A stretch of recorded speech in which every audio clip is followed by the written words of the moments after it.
दोस्तों नमस्कार। मैंने बहुत कोशिश की लेकिन इस गज़ल के शायर कौन हैं उनका अता पता मैं नहीं ढूंढ सका।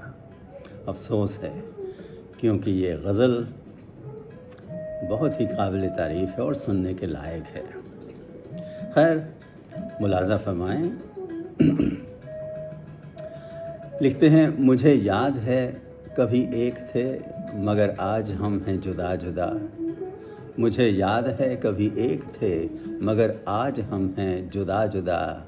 वो जुदा हुए तो संवर गए, हम जुदा हुए तो बिखर गए। कभी रुक गए, कभी चल दिए, कभी चलते चलते भटक गए। यूं ही उम्र सारी गुजार दी, यूं ही जिंदगी के सितम सहे।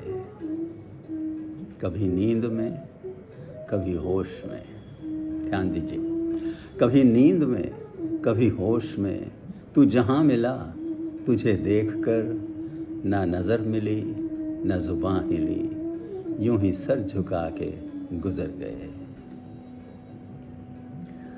कभी जुल्फ़ पर, कभी चश्म पर, चश्म आँखें, कभी जुल्फ़ पर, कभी चश्म पर, कभी तेरे हसीन वजूद पर। जो बंद थे मेरी किताब में वो शेर सारे बिखर गए। वाह।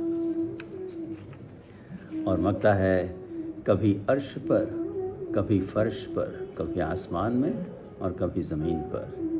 कभी अर्श पर, कभी फर्श पर, कभी उनके दर, कभी दर बदर। ग़म-ए आशिकी तेरा शुक्रिया, ग़म-ए आशिकी तेरा शुक्रिया। हम कहाँ कहाँ से गुज़र गए, हम कहाँ कहाँ से गुज़र गए। मुझे याद है कभी एक थे मगर आज हम हैं जुदा जुदा। वो जुदा हुए तो संवर गए, हम जुदा हुए तो बिखर गए, हम जुदा हुए तो बिखर गए। खुश रहें, खुशहाल रहें, शायरी सुनते रहें एंड स्टे ब्लेस्ड।